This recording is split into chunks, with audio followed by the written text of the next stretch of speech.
Обстоятельства требуют от нас решительных и незамедлительных действий. Народные республики Донбасса обратились к России с просьбой о помощи. В связи с этим, в соответствии со статьей 51 части 7 Устава ООН, санкции Совета Федерации России и во исполнение ратифицированных Федеральным собранием 22 февраля сего года договоров о дружбе и взаимопомощи с Донецкой Народной Республикой и Луганской Народной Республикой, мною принято решение о проведении специальной военной операции. Ее цель – защита людей, которые на протяжении 8 лет подвергаются издевательствам, геноциду со стороны киевского режима. Кто бы ни пытался помешать нам, а тем более создать угрозы для нашей страны, для нашего народа, должны знать, что ответ России будет незамедлительным и приведет вас к таким последствиям, с которыми вы в своей истории еще никогда не сталкивались. Мы готовы к любому развитию событий. The Russo-Ukrainian War is an ongoing armed conflict that began in February 2014, primarily involving Russia and pro-Russian forces on one hand and Ukraine on the other. The conflict initially centered on the status of Crimea and parts of Donbas, which are internationally recognized as part of Ukraine. In February and March 2014, Russia invaded and subsequently annexed the Crimean Peninsula from Ukraine. This event took place in the aftermath of the Revolution of Dignity and is part of the wider Russo-Ukrainian conflict. Euromaidan or Revolution of Dignity was a wave of demonstration and civil unrest in Ukraine, which began on the night of 21 November 2013 with public protest in Maidan, Independence Square in Kiev. The protest was sparked by the Ukrainian government's decision to suspend the signing of the European Union-Ukraine Association Agreement, instead choosing closer ties to Russia and a Eurasian Economic Union. The scope of the protest widened with call for the resignation of the President of Ukraine, Viktor Yanukovych. 2014 was a year of turmoil in Ukraine. Ukraine's Maidan Revolution ended in late February 2014, when President Viktor fled Kiev, later to turn up in Russia, and the Ukraine's parliament appointed an acting president and an acting prime minister to take charge. They made clear their intention to draw Ukraine closer to Europe by signing an association agreement with the European Union.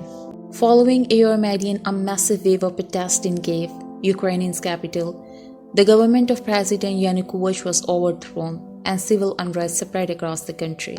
During this period of insecurity, Russian Federation exploited Ukraine's instability by deploying its forces on Crimea and eventually joining it into its territory. On 22-23 February 2014, Russian President Vladimir Putin convened an all-night meeting with security service chiefs. On 27 February, masked Russian troops without insignia took over the Supreme Council, Parliament of Crimea, and captured strategic sites across Crimea, which led to the installation of the pro-Russian government in Crimea. President Vladimir Putin at first flatly denied these were Russian soldiers, only to later admit that they were and award commendation to their commanders. Ukrainians called them Little Green Men. On 21 February 2022, Russia officially recognized the two breakaway regions in eastern Ukraine, the Donetsk People's Republic and the Luhansk People's Republic, as independent states, and deployed troops to Donbas in a move interpreted as Russia's effective withdrawal from the Minsk Protocol. The Minsk agreements were a series of international agreements which sought to end the war in Donbas region of Ukraine. On 22 February, Putin said that the Minsk agreement were no longer valid. On the same day, the Federation Council unanimously authorized the use of military force in the territories. On the morning of 24 February, Putin announced that Russia was initiating a special military operation in the Donbas and launched a full-scale invasion into Ukraine. These areas were under the occupation of Moscow-backed separatist group. They control the southeastern Ukrainian region of Donetsk and Luhansk, known collectively as Donbas, for almost 8 years. Now the region is under Russian control. These groups were formerly militias and armed volunteer groups, unified as the United Armed Forces of Novorossiya, which would have been affiliated with the unrecognized political union called Novorossiya, New Russia. They are designated as terrorist group by the government of Ukraine. On recognition of pro-Russian separatist controlled region, President Putin said, "I deem it necessary to make a decision that should have been made a long time ago, to immediately recognize the independence and sovereignty of the Donetsk People's Republic and the Luhansk People's Republic." Also, he wants the world to face consequences of any intervention in Russia's matter. Every war has players, and this war's biggest player is Russia, with the interest of protecting Russian land and sovereignty. And it seems like the major interest of Putin is to get back all land of Soviet era and annex back with Russia. International community has chosen their sides. Some are supporting Putin and some are supporting Ukraine. Many countries and international bodies are condemning war and suggesting both countries to come on table and resolve issue with dialogue. Among them, the major country is Afghanistan, who has just come out of long-going war. Every day new news are coming about nuclear war.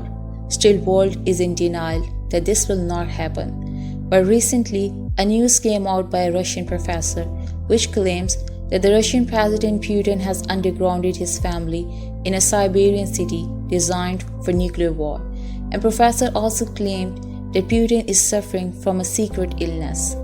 Valery Solvay is a political scientist and a former professor in Moscow.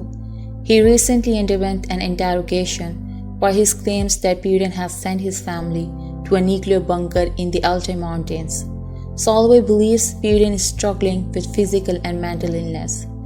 Experts are providing many possible ends of this war, which so far has displaced many people from Ukraine, and many has already lost their lives in this ongoing conflict. It's hard to predict where this will end, but if it's expanded, then the whole world will get affected by this. Recently, British government has officially started preparing its nation mentally for nuclear war, and preparations have also started at the official level. This situation is alarming not for the Europe and Asia, but for the world.